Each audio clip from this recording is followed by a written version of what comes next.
The Home Affairs Bureau recently rejected a request to add more racing days, and you obviously said, well, you know, that's obviously kind of an adverse impact, especially on the Jockey Club in its fight against illegal betting. I would not say they rejected it. Okay. I would say they cautioned.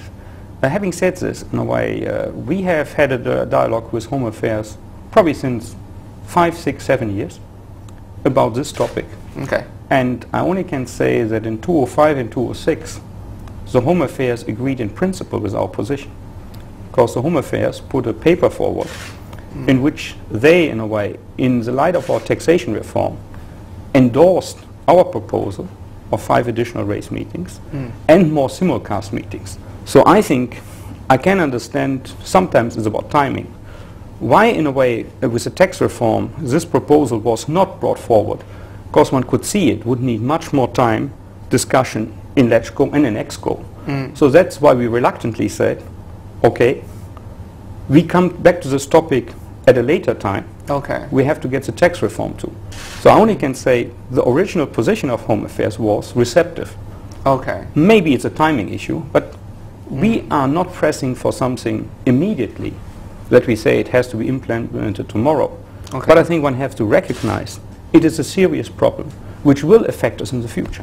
What exactly is the impact of illegal betting now, and would the addition of 1, 2, or 5 racing days really dent illegal betting? I think illegal betting is always something you cannot, in a way, say, if I do one thing, it is completely stopped. Sure. But we think, in a way, that the framework and the angle for illegal betting and, in a way, for betting and money which go out of Hong Kong has changed.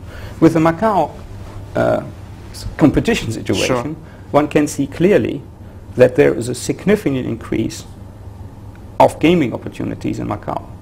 There's a significant increase in competition within Macau.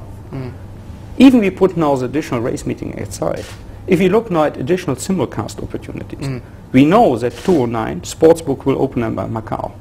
An opening of a sportsbook will mean horse racing, football betting, basketball, etc. If one looks at the horse racing side, if we have even Hong Kong horses running overseas, our customers come in our OCBs, they pick up the telephone and say, I want to follow Viva Macau running in Dubai.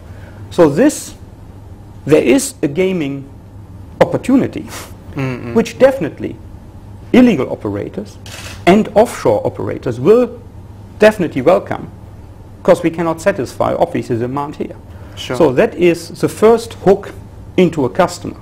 And this is not the one race. It is that our customer base systematically will be eroded. And everybody who is in consumer product marketing knows, as soon as you lose a customer or a competitor gets an access to a customer with direct marketing, and especially with very sophisticated operators, this we see as a strategic disadvantage. So what is the next step now? If you say that Home Affairs Bureau has in principle endorsed what you recommended, then reading now articles, it seems to be that Home Affairs have reserved a neutral position. But we think we would like to start a really systematic dialogue how we can bring this forward in the interest of Hong Kong. How's the fight been with illegal bookmakers now? Has there been any progress? I think definitely, and this is what we think in the cooperation we had, Home Affairs and the Jockey Club, when we could convince, in a way, Home Affairs and later Finance, that we need a change of our framework, how we can do betting products. I think the gaming reform is a success in a way that we think we have definitely clawed back money from the illegal market. With our rebate program, which is really targeted at those who are price sensitive, and especially the illegal or people who bet with illegal are much more price sensitive. We will never go in the aspect of credit. That's something we cannot compete and will not compete. But we have a growth in this segment of around 70%.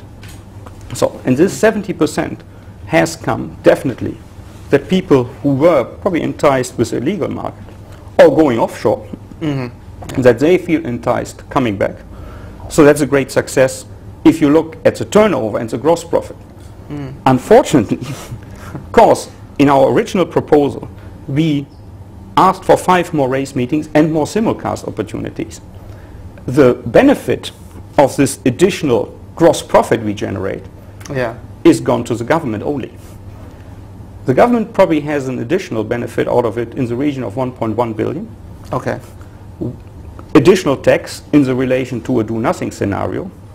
Our income has practically shrunk in relation to a do-nothing scenario. Sure. We are not, in a way, short-term worried about it, because first of all, I think what is good is that we have shown that one can revitalize the racing side. But we think it is not fair sure, to say the benefits go only to one side. Because we need, in a way, a healthy surplus again.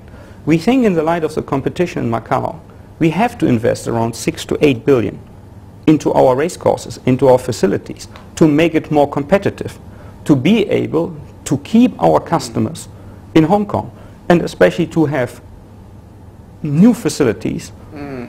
If one looks at corporate entertainment, what I mentioned, we are every Wednesday night booked out. So we want, in a way, establish a venue where you can meet this demand, but you have to invest money. 6 to 8 billion, how is that going to be spent? I think in a way that is at the moment the framework. We think a majority of the money would be really spent on the completely creating a new racing experience. First of all, for our current customers, we think in a way that we have some very, very good facilities, especially for the owner segment, which we identified 4 years ago as a major target for potential competitors, especially in a way with the upcoming competition in Macau casinos. We have invested significant money in the owner segment. We have great success, attendance up, turnover up, satisfaction of the owners up, applications of people who want to have horses significantly up. But we have to go besides the owner segment. We have to look now at the different other segments. And I think, for example, in our public side, we have a lot of public facilities without aircon. This is something which is not acceptable in a standard. So this facility should have a standard like any really good shopping mall, at least. But then you have to look at a very sophisticated customer segmentation and say, what you as a customer want. So in this exercise, we have done a very, very comprehensive customer segmentation exercise. We are now translating this into facilities plan, into service plans, because I feel strongly about one advantage we have in Hong Kong. It's the outstanding service quality. So that is, we develop the facility plan, we develop the service plan, and then in a way this is then molded in a business plan, and then in the end you have to see how you bring it in an architectural experience. So, and this takes time. I would have loved to complete this exercise in 3 months and 6 months, but realistically it will take us till June. We have identified quick areas of investment, but it will be, and the race courses and the whole experience going to the race course, we think has to be a different one than we have at the moment. We have lived the game in the light of the competition, so that you have really an opportunity to show what is the difference between an in-house gaming activity and what is the difference between horse racing. And we feel strongly horse racing is life. It's activity, it is skill, it's information, and it's experience. So this experience, you have to bring the experience across. And that is a major shift. Before, we looked very much at that are the food and beverage outlets.